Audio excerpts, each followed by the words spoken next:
Trick or treat! Are you getting ready for Halloween? I know I am. Today on Reading with Mrs. DeGagne, I'm going to read you a Halloween story.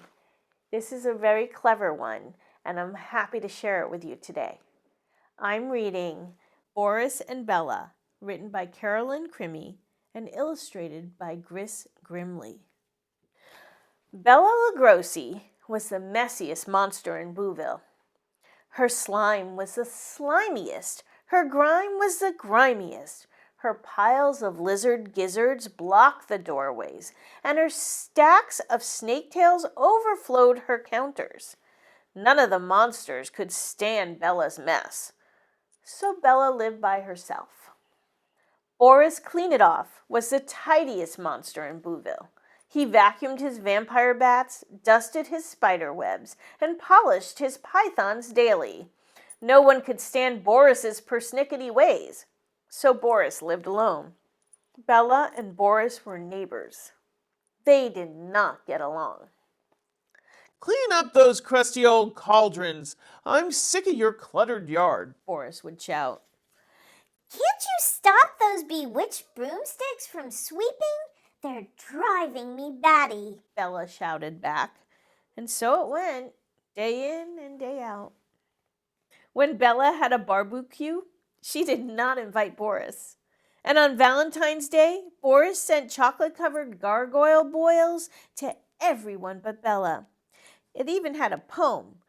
Goat guts are red, rat tails are pink, Bella's a drip, and her feet really stink. Wasn't nice. Then came Halloween. "I think I'll have a Halloween party," said Bella.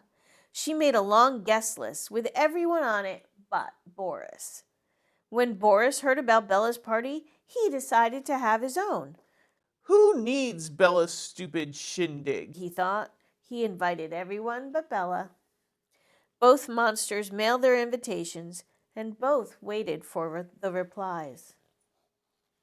"I'm not coming to your party," Frank Stein said to Bella. "Why not?" Bella shouted. "I'm going to Harry Beastie's party. His dust bunnies don't bite, and he makes great caterpillar cupcakes." Monsters called Bella for the rest of the day. Everyone was going to Harry Beastie's party instead of hers. Meanwhile, more monsters called Boris about his party. "I can't come to your party," said Maury Mummy. "Why not?" Boris demanded. "I'll be at Harry Beastie's party. He doesn't worry about claw marks scuffing the floors." Halloween night soared in on bat wings. It was cold and dark, the perfect night for a party. Bella sat by herself in her messy cave. "Drat that Harry Beastie. My party would have been an absolute scream." Boris sat by himself in his tidy dungeon. "Drat that Harry Beastie. My party would have been frightfully delightful." Bella stomped out of her cave. She was going to give Harry a piece of her mind. Boris stormed out of his dungeon. "How dare that Harry Beastie ruin everything!" "Out of my way!" yelled Bella. She pushed Boris aside and tromped into the party, tracking mud all over. "You get out of my way!" demanded Boris. He pushed Bella back and wiped his feet on the mat. "Where's Harry?" both monsters yelled. The guests couldn't hear them. They were too busy shrieking and screeching. "Humph," said Bella.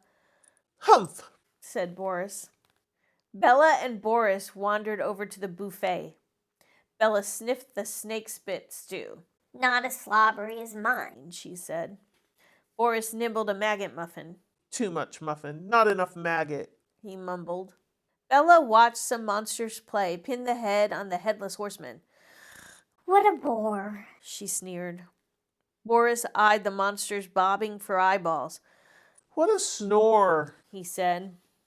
Just then, the Howling Wolfman Band burst into the monster mambo. Soon every ghoul in town was shaking and quaking. Cyclops bebopped and the Fang flip-flopped.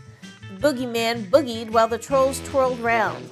Bag-O Bones connected his hip bones to his neck bones just for fun. Maury Mummy was swinging so hard he came undone. Look at them carrying on. Bella mumbled. They're making fools of themselves, Boris said. The music played on while the two monsters watched everyone else having a good time.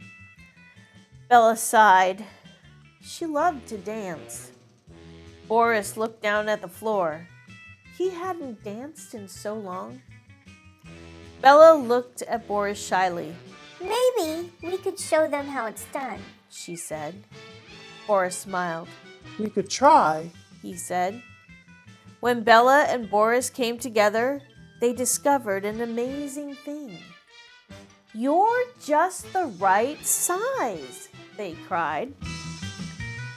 The two monsters galumped and galomped in a perfect time to the music. They danced so well, the other monsters cleared off the dance floor to watch. Not bad for a grime fighter like you, said Bella. And you're pretty good for the Queen of Unclean, said Boris. After their dance, they shared a bubbly cup of ghoul drool. When Bella wiped her mouth on her sleeve, Boris didn't say a word. And when Boris cleaned his cup with his handkerchief, Bella didn't tease him. At midnight, everyone lifted their cups and roared. In the corner of the room were the two new friends, grinning at each other with their snaggle-toothed smiles. Happy Halloween, Boris Clean-It-Off. Happy Halloween to you, Bella Lugosi. From that night on, Bella tried to be a little tidier. Boris tried to be a little messier. And when Halloween rolled around the next year, they threw the best bash Booville had ever seen. Together.